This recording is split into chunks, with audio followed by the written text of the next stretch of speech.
Greetings, gentle listeners. It has come to this author's most delighted attention that while society busies itself with ordinary amusements, a far more pressing matter has gone entirely overlooked. There exists, as yet, no theme park devoted to the splendor, spectacle, and slow-burning scandal of the ton. And truly, how has this been allowed?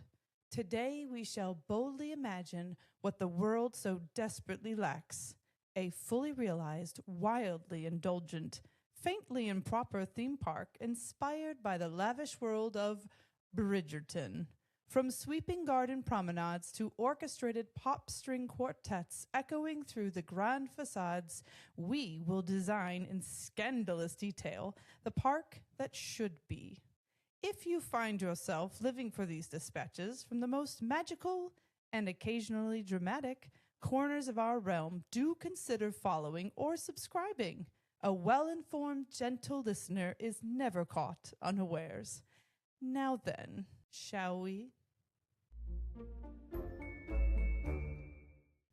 Hey, welcome back to the Queen of Parks podcast. Just finished watching the final, well, it's not the final. I just finished watching the most recent episodes of the most recent season of Bridgerton. How are we? I have to be so careful. I don't want to give anything away. I want you guys to be able to just listen to this and enjoy it. I'm not going to talk about the show. I want to talk about the show. I am not going to talk about the show. What I am going to talk about today is a theme park that has to happen. We need it. We deserve it. We've been waiting for it. Give it to us. We need the Bridgerton theme park to happen. It's going to be a Regency theme park. My idea for this theme park is going to be no attractions. So it's going to be an area of a pre-existing theme park, and they're all putting their bids in. We have a bid from Dollywood, and it's a very strong bid because of their natural surroundings. Walt Disney World is also trying to bid. They're willing to build the hotel, which we're very excited about, and use this as part of the grounds. I don't think this is a terrible idea. It's a very strong bid. And then we also have Epic Universe. They are also vying for our bid, and there's a really good reason for it. I mean, they do have already pre-existing, land available, so we could start a brand new area that we're going to need because there's going to be the promenade. So, of course, we need that giant waterway, the ton, where we're going to hold our masquerade balls. And I do think they can handle it really well. I mean, I was very impressed with the new Ministry of Magic area. So I think that's also a very strong contender. And we're going to find out at the end of the show who won the bid. So bear with me as we travel to Bath, England, where a lot of the show was filmed. And we are going to talk about all about what is going to be at this Bridgerton theme park area. And we are so excited. I am so excited. So come along. Well, first of all, we are going to be arriving at the most beautiful area. It is going to open up with the promenade. There are going to be beautiful florals, of course, everywhere. Beautiful treescapes. There's going to be a lovely promenade situated between a giant lake area. It's going to be very picturesque. It's going to be a wonderful area for you to, if you don't want to, spend extra money at the restaurants, you can, you're allowed to bring in a cooler bag so you can have a sit and have a picnic if you like. It would be a wonderful area for that as well. You can also rent rowboats at the promenade, so there will be some water activities. It will be an extra fee. It's looking right now like it's going to be about $25 an hour, which I think is pretty reasonable. And you can fit up to 4 people in one of the rowboats. So they're quite roomy. They do have beautiful little parasols that you can also rent. And there will be a photographer on site if you would like to have your picture taken in your rowboat. And that will, of course, load onto your app. Now, after you have entered in through the main promenade area, it's going to empty out into our ton, where you are going to be able to visit some of the most iconic members of society. You will be able to visit, of course, the Bridgerton household. The Bridgerton household is a very important place in the town because you're going to be able to book a dining reservation at the Bridgerton home. And they are throwing this season's most beautiful ball. And we are hoping that the queen here and there might visit on one of the evenings that we will be there. There will be 2 seatings. There will be an 8:30 and a 10:30 every evening. So you do have quite an opportunity to get this dining reservation, but I do recommend booking at that 60-day out because this is going to be a very difficult reservation to get. Now, when you do get the reservation, you will be emailed and uploaded onto your app an invitation. It's going to look somewhat like an Evite, and having that invitation is totally Instagrammable. It's extreme social currency. If you get a spot at this restaurant, you're going to be the girl. You know what I mean? So do make sure that you have that invitation. They will not let you in without it. So if you feel safer having like a paper copy of your QR code, you can, it's printable. You can also print one out. But it is important too because they will be announcing your party at the door. So whoever you're going with, just make sure they're listed on that invitation in your group because everybody will be announced as you enter. It's going to be a 3-course prefix menu. There will be a few different options for you when you sit down. And I will just warn you now that the footman in the door, they're all actors that work at the Bridgerton Park. They're always going to be in character. And so they are going to assign you names with your name. So like they gave me Holly of the Promenade. So just, pack your good humor. And I know sometimes I get a little saucy. So don't worry about it. It's just for fun. During your dinner, there will be some entertainment. We're going to have the string quartet playing all of the most recent fun songs that we all love to hear. So that will be going on in that room as well. If you really want to go all out, you can visit in town the modiste, the dressmaker. You can just walk in to check out the shop and get a sampling of some of the gowns that you could purchase if you wanted to. They are not cheap, but it is in fact a theme park, so we can all expect that. But they are really high quality, gorgeous gowns. So there's some generic off the rack ton gowns, and those are going to be kind of the least expensive gowns, kind of entry gowns, if you will. And you can also browse some of our most beloved characters' gowns as well. So we're going to get some Penelope gowns, and seasonally they will change out as well. Penelope's gowns are going to be, by and large, after her glow up in the show, so we're not going to see as many of the crazy ones, but I know that they will have some of those available to you. You can also shop Lady Danbury's.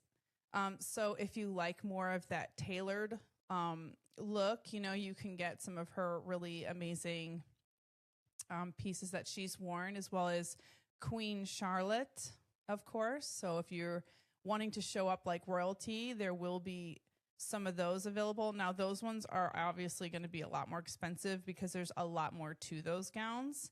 And don't worry, the tables, they don't have a ton of tables at the restaurant, so it is harder to get. But that is because they are anticipating lots of guests wanting to come in their Bridgerton attire, and some of those dresses can be quite big, including the queen's. So if you do plan on buying those, you'll be able to sit comfortably in the restaurant. It's not like you're going to be, your butt's going to be running into somebody's table, your piles of fabric. And then the accessories are going to be super fun too. So if you are looking to save some money, you can purchase your own Bridgerton wear before you come to the theme park. But you can add some fun accessories, tiaras, if you're want to be the diamond of the season, and then gloves, all different longer gloves, lace gloves. So about once every couple of months, they are going to hold certain special events as well at the Bridgerton home. So there will be a specific masquerade ball being held. There will be opportunities to do more dancing there as well, where you can actually learn some of the dances and then have an opportunity to actually perform them, to actually, try them out. And so that's going to be a really neat thing that they're going to be offering as well here and there. So apart from the dressmakers, modiste shop, you can also grab some quick light bites and ice cream at the ice cream parlor that will be also available. There will be also a men's store, so we're not forgetting about the men. And if you're bringing a partner or have a fan that just wants to get into the vibes, you can also go to a shop that's going to be kind of an extension of the White's Gentlemen's Club. So your husbands, or I mean, they do allow women, obviously, but they've definitely kitted it out to look more, male centric. So they're going to be able to, gamble, drink whiskey, that sort of thing. They have tables set up to participate in that if you wish. And they will have that merchandise shop attached where they can purchase items if they want to also get dressed up as well. It's not as big of a shop because it's probably not going to be as popular, but it does exist. So they can get in on the fun too. Another thing that's really fun is there is a wig store. So if you would like to complete your outfit, you can go to the wig store and you can get very elaborate wigs. You can get wigs that are super expensive that look like different ones inspired by Queen Charlotte's wigs. And then obviously there's some other ones that are just like fun updos and different things like that you can purchase. And then there's also like a small area of the store for some men's wigs that are really funny, but that just helps them get into the character even more too. And these would be a great thing if you want to purchase the more like costuming, elaborate costuming, if you booked that dinner reservation. There's going to be so many photo opportunities throughout this part of the theme park that you can take, and there'll be plenty of photographers all in the different areas of the ton as well as the promenade for you to take these different photos, and also obviously at the dinner. And these will all be uploaded onto your phone if you buy the photo package. Another area that you can go take photos, there will be plenty of character photo areas as well. And you can consult your app because there will be times when these different characters are available to take photos. And we have a lot of our iconic characters available. One of my favorite ones is you can go to the Featherington home and you can visit Penelope's writing desk, her bedroom, and that is a photo op. So Penelope will be there. You can meet her and talk to Lady Whistledown herself, and you can get photographs with her at her writing desk. And you can also just at the writing desk and have your little Lady Whistledown moment and pretend that you are her, which is super fun too. So they're very fun, and they're happy to, lean into whatever fantasy you have about Bridgerton and, let you take these fun photos. One of the most coveted photo character interactions that you can have is with Queen Charlotte herself. And she is the most amazing actresses that they have hired to play her. And you can go and meet her, and she's very funny, and she is, you're gonna have to curtsy when you meet her. They'll prep you for all that before it's your turn to actually walk in and meet her. This is gonna be a really fun character interaction. The lines for this get very long. I recommend a little tip is like going during the dinner at night, like the 8:30 or the 10:30 dinner seatings, because that eats a lot of people. And and also think about even just like, rope dropping, quote unquote, this area. So as soon as the park opens, maybe go have your character interaction with her. And also then your costuming is going to be fresh if it's something that you brought yourself. And so you're going to be looking your best because that's going to be a really great photo opportunity as well. One of the fun things that you can do at the theme park property is play Pall Mall. This is a game that was played at the Bridgerton home in the season with Kate and Anthony. But you can actually go and sign up to play. And there's different time spots throughout the day. It's a staggered start that they do. And you can even request the Mallet of Death. So that's very fun. Of course, dotted throughout the ton and the promenade, there's going to be snack carts and also very fun themed Bridgerton drinks, both alcoholic and non-alcoholic. And then, of course, like bottles of water. And also, if you go to the quick service stop, they also, offer free water cups. And then you can also, I think there's going to be like 2 or 3 water bottle refill stations because, it's mostly outside, so you just want to make sure you stay hydrated, especially, in the heat. One of the wonderful things that you can do, you can visit where Lady Whistledown's editions are printed. So the print shop, and it's actually really cool because they have a lot of those old machines that they would use at that time period to print the Lady Whistledown editions. And there's actually, like, if you really want to get nerdy about it, they have like a Lady Whistledown, you can make your own issue. And so that's an experience. It's a paid experience, but it's going to be really cool. And one way that you can get there is by taking a carriage ride. So there's also carriage rides available, and they do a couple of things. They act as kind of an ambiance builder. So even if you're not taking one, it's just really lovely to be walking around and see those horse-drawn carriages. The horses are absolutely beautiful. The carriages are just like in the show. So they're very luxury inside. There's footmen that help you in and out of the carriage. And your carriage ride's going to be about 10 minutes long because it just goes down the main strip. So it's going to take you from one end of the strip to the other end of the strip, sorry. And for a group of 4, it's going to be $45. So it's not cheap, but again, theme park prices, and it is going to be a really amazing experience if it's something that you are into. And then I recommend for the carriage ride to do it in the evening because it does get a little warm in those carriages during the day, although they do have vents. So if it's like a warmer day, I don't think you want to be like driving in there. But at nighttime, it's going to be a little cooler out. And also the ambience, when this place is lit up, the ton is so beautiful.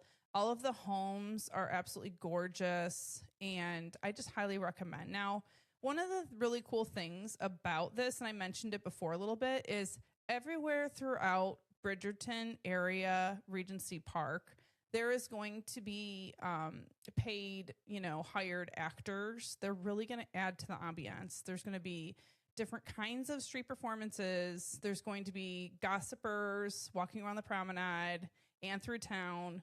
There's going to be, like the modiste, she's a French accented dressmaker. In fact, all the dressmakers that work there do have like a French accent, and they are going to be sharing gossip from town. So that's a really fun part about shopping in there as well.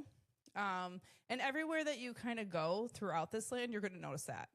There's even like maids milling about at the Bridgerton home, walking in and out, the servers, the footmen, everybody that works in and around this area of the park is amazing. And they really add to the street atmosphere, and it just kind of like makes everything so much more realistic and fun to be there. So don't be afraid to really lean in and enjoy this like you live there, and you do. This is your time to shine and live out this amazing, show that we've all gotten so into. One more thing about merchandise. There is going to be a couple of places besides the modiste. The modiste is mainly going to be your high-end dresses, accessories, that type of thing. But there will be other shops available throughout town. Some of them are going to sell bonbons and sweets. And then you're going to have a couple that are just more of your kind of like T-shirts, long sleeves, keychains, fun things like that, costume jewelry that you can just go if you're wanting something to remember your trip from. Personally, I will be getting a long sleeve crew neck sweatshirt, like Bridgerton sweatshirt. I'm very excited about that. There's not going to be an official Bridgerton hotel as yet, although I would not be surprised if we saw one kind of after the success of this goes off, because I do think it will be very successful. But there are Bridgerton hotel packages. Whoever wins the bid, a hotel they will choose. This is all part of the deal. And they will offer Bridgerton packages that do include, getting into the Bridgerton area 15 minutes before it officially opens. And even though 15 minutes doesn't sound like that much, that's going to get you probably, your photo op with the Queen, or maybe better pictures because there won't be as many people around when you're on the promenade, or if you want to get that really early, appointment at the modiste. then you can probably get all decked out before the park officially opens. So again, you can get over to some of those attractions in, your full garb. So watch out for those packages. Those are going to start to get released once the property is announced and construction, is complete. Once the official park is going to be opening. And I did just get in the winning bid, and I'm very excited to announce that Universal's Epic Adventure has won the bid for Bridgerton. I'm so excited. I think it's going to be perfect, especially because they already have that sort of like French area of Epic that I think is going to bleed really well into this Bridgerton-esque area. They're very good at thematic theming, storytelling as well. And I think they're the right ones to do this because let's be real, like Bridgerton can be a little Scandi and we want it to be as true to the show, this experience as possible. So get excited and let me know what you think and let me know, like, is there something that we missed in this area? What would you like to see in this themed out Bridgerton area? Thank you so much for watching, and I hope that you all have a wonderful, magical weekend.